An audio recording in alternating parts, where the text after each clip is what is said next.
안녕하십니까. 파파의 트레이딩 룸입니다. 3월 27일부터 4월 1일 주간의 시장 흐름에 대하여 함께 짧고 빠르게 연구해 보도록 하겠습니다. 이번 주는 3월의 월간 캔들을 완성하는 주간이자 4월의 첫 시초지수를 알리는 주간이 되겠습니다. 이번 주 역시 개인 사정상 직접 얼굴로 인사드리지 못함을 한 번 더 양지하여 주셨으면 합니다.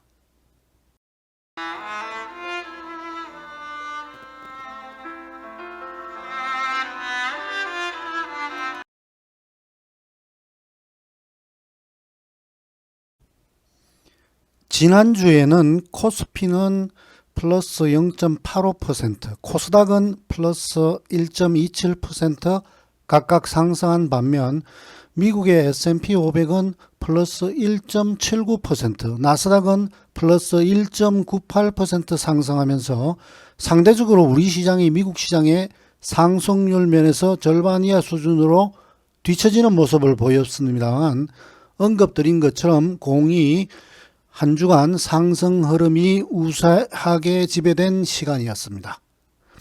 그렇다면 이번 주는 이 같은 흐름이 지속될 것인가와 향후에도 당분간 상승이 이어질 것인가에 대한 말씀을 드려보도록 하겠습니다.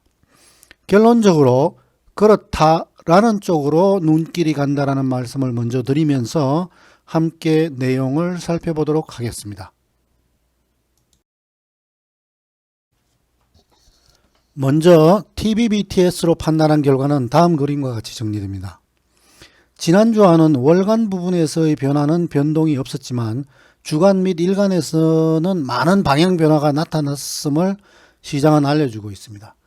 즉 일간의 흐름에서는 기존 매도가 매수로 반전되거나 기존 매수가 매도로 반전되는 큰 소용돌이가 있었으며 전체적인 합계 강도 역시 플러스 0.861에서 마이너스 0.590으로 시장의 상승 이미 하락 힘에 휘둘리는 음매도 전환이 나타났습니다.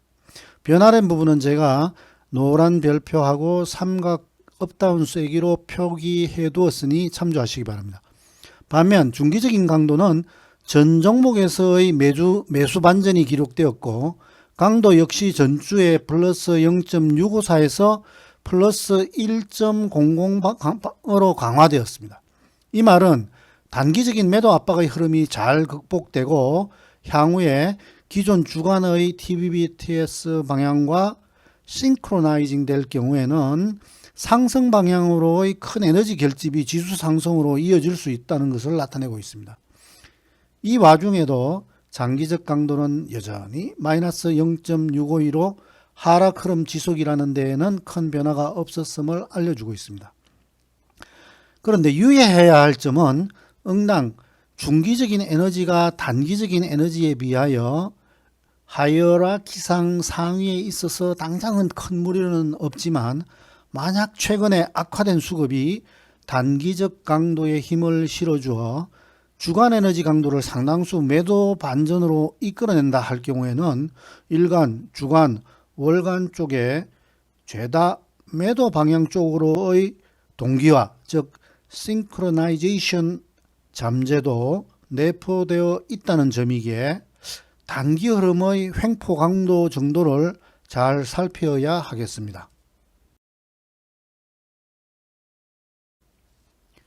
먼저 코스피에 대하여 전주와 마찬가지로 6개월 시간 프레임으로 판단된 결론을 살펴보고 크게 살펴본다 그러면 크게 달라진 점이 없습니다. 즉 여전히 하락 진행 중이나 그 추세 진행 강도는 약화되고 있다. 이런 말로 요약되고 시간 모멘텀 분석으로 판단할 경우에도 시장 주변에 많은 지금 회의가 팽배되어 있음에도 불구하고 가격으로 나타난 결과는 주 초반의 하락 횡포만 잘 극복된다면 여전히 상승 우세 쪽으로의 결론이 더 맞게 설명된다는 점입니다. 현재까지 코스피의 흐름은 지지의 성공은 성공 중이나 아직 상승의 힘을 뚜렷하게 발휘 못하는 중이다라고 요약할 수 있겠습니다. 그림에서 확인되듯이 아직은 하락 관점 구간 내에 머무른 상태이기 때문에 조만간 위에 설정된 강력한 저항 구간으로의 시도는 시간이 지나면 목격될 가능성이 높다고 판단됩니다. 여기 점선으로 표시된 추정 흐름 궤적은 향후 대략 1.5개월 예상 흐름을 나름대로 그냥 스케치해 놓은 것이기에 딱히 매주 그림을 업데이팅 시켜야 될 이유는 없다고 하겠습니다. 반면 이 저항 돌파가 좌절될 경우에는 다시금 기존의 하락 추세 힘으로 복귀하게 되며 종전의 지지점에 대한 테스트를 재차 시도하게 되는 어려움을 겪을 것으로 분석됩니다. 일주일이라는 시간은 지난주에도 언급드린 것처럼 주간 캔들 하나, 일간 캔들 4-5개로 그냥 표시되는 매우 짧고 지엽적인 흐름입니다. 중요 지수들을 그림에서 선으로 표시해 두었으니 참조하시면 되겠습니다.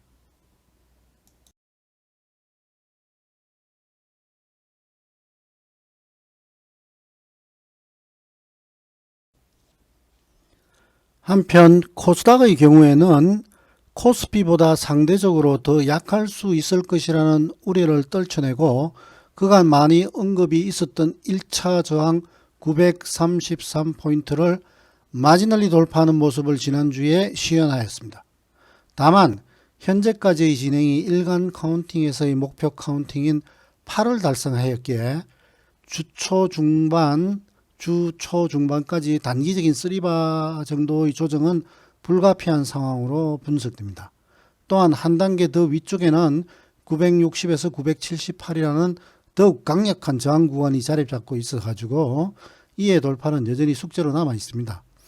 그러나 마찬가지로 주 초반의 조정 과정만 잘 극복한다면 위쪽 강력 저항 돌파 시도를 위한 발판 구축은 잠재되어 있다고 전망됩니다. 나스닥의 일간 흐름을 함께 살펴보도록 하겠습니다.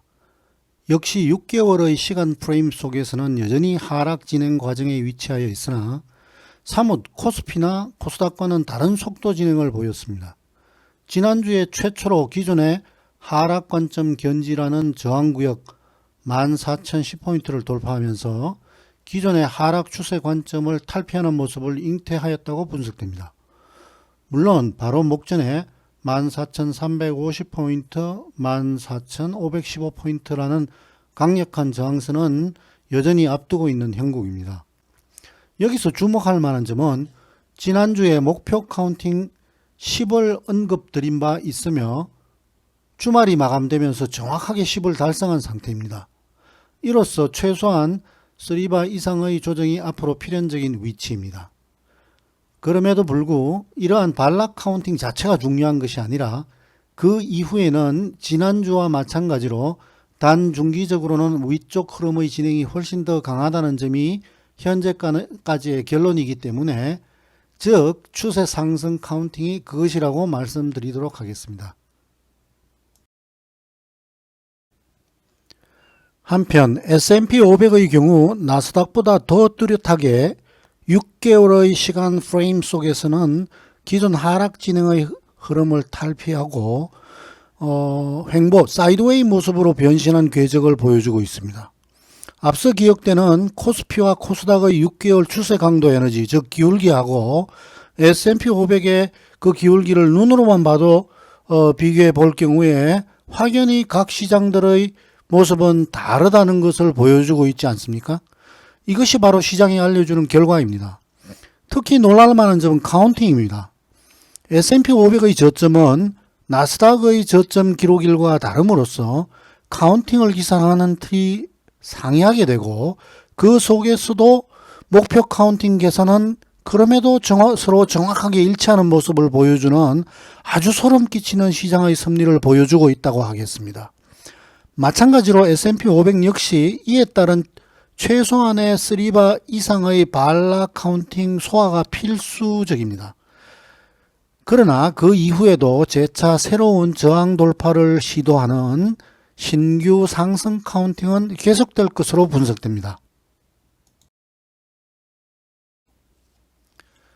마지막으로 원달러 환율에 대해서 살펴보도록 하겠습니다.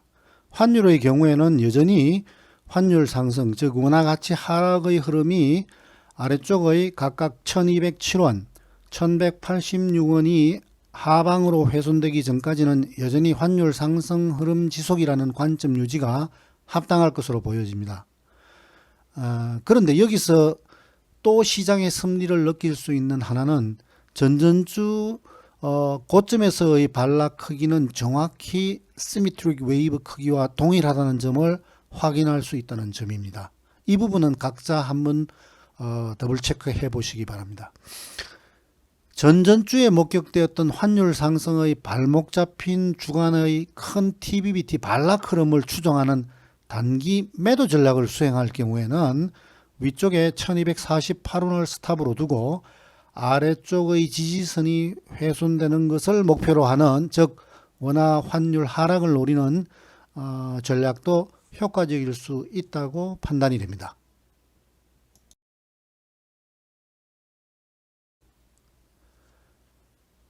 이번 주 주간의 시장 흐름에 대하여 염두에 두어야 할 몇 가지를 짧게 훑어보도록 하겠습니다. 카운팅의 시장 심리상 반드시 출현하여야만 하는 미국 시장의 주 초반 반락에 대한 우리 시장의 반응 방향하고 강도에 대한 관찰이 필요합니다. 지난주의 전체 과정에서 상대적으로 미국 시장의 행보와는 뒤처진 모습을 보였던 우리 시장이 이런 하락에 더 예민하게 반응하는지의 여부를 확인하면서 위험 관리를 위한 자기 포지션의 전체 시장 노출, 익스포즈 정도를 조절하여야 할 것입니다. 두 번째로는 추후에 일어나는 미국 시장의 재상승 기류에 대한 우리 시장의 반응 강도 역시 마찬가지 전략으로 분석해서 대응함이 필요하다고 보여집니다. 세 번째로는 시장의 유동성 공급 측면에서의 한 축인 외국인의 지속적인 국내 주식 비중 축소의 흐름이 이어지는지 여부도 역시 체크해 볼 요소입니다. 수급은 모든 재료에 우선한다는 말처럼 물론 나중에 가격에 반영되어서 결국 그 결과물이 나타나겠지만 이 기조의 획기적인 변화가 없다면 전국적으로 2018년처럼 긴 시간 동안 해외와의 디커플링을 불러올 잠재성을 가지고 있기 때문입니다.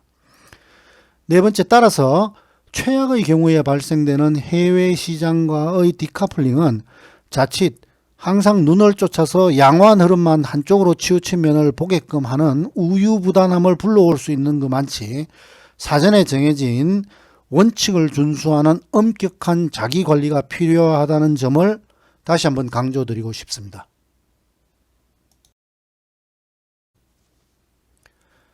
외국인이 사면 시장이 오를 것이요, 외국인이 팔면 시장은 내릴 것이다.